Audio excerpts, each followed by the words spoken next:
Donc, sur la base de l'expérience de nos participants, on a vraiment identifié 10 étapes clés qui facilitent l'intégration de l'économie circulaire dans ces achats. Donc, je peux vous détailler rapidement ces 10 étapes-là.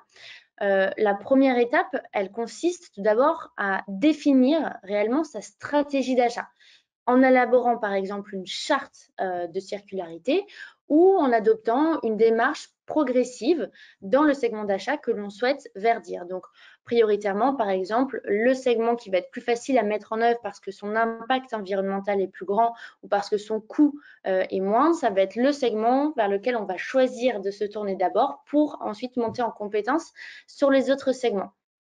Ensuite, la deuxième étape, elle consiste à convaincre et à s'organiser en interne et en externe. En interne, déjà en décloisonnant la communication entre les différents services. Parce qu'effectivement, la mise en œuvre des projets d'économie circulaire, ça suppose des compétences qui sont tout à fait transversales et qui mobilisent différents services. En externe aussi, pourquoi?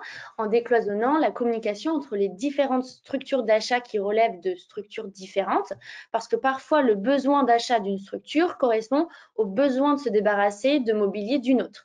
Donc, il est très important effectivement aussi de communiquer avec les structures qui sont autour de soi. La troisième étape, elle incite à redéfinir son besoin grâce au principe de l'économie circulaire.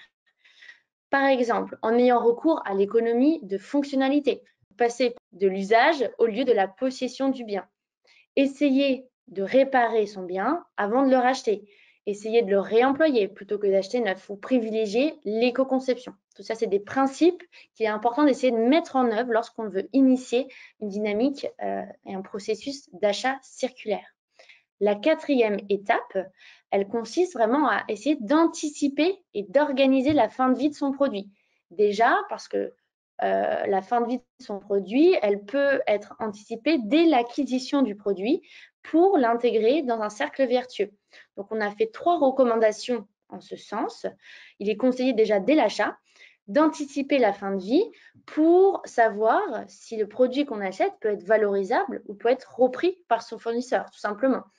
Prendre en compte également l'augmentation des coûts de gestion du déchet, par exemple la TGAP, lors de l'achat de son produit. Et enfin, éviter et mieux gérer ces déchets parce que, on le sait, le meilleur déchet est celui, par exemple, que l'on ne produit pas. Donc, cette cinquième étape, elle incite les acheteurs à connaître l'offre circulaire disponible sur le marché. D'abord, en faisant le benchmark auprès d'autres acheteurs des solutions et de besoins similaires. Ensuite, en opérant une phase de sourcing que vous connaissez très certainement très bien pour connaître l'offre disponible sur le marché.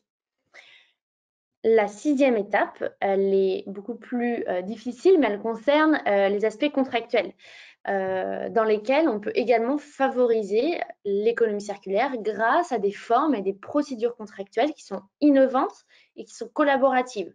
On s'est rendu compte que c'est l'aspect d'innovation et l'aspect de collaboration dans les procédures et les formes contractuelles, c'est très propice à l'intégration des dynamiques d'économie circulaire dans justement les aspects contractuels.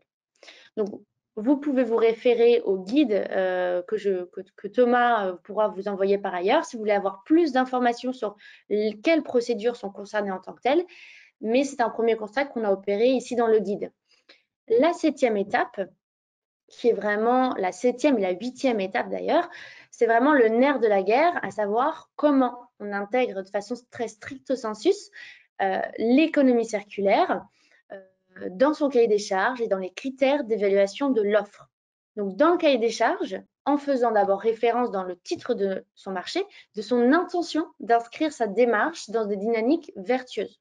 Ensuite, par exemple, en inscrivant dans l'objet et dans les clauses du marché de véritables prescriptions en rapport direct avec les principes d'économie circulaire.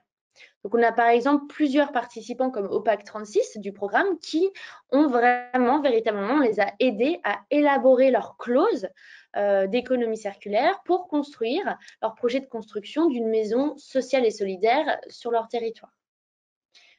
Ensuite, donc l'étape 8, voilà, c'est exactement ce que je viens de dire.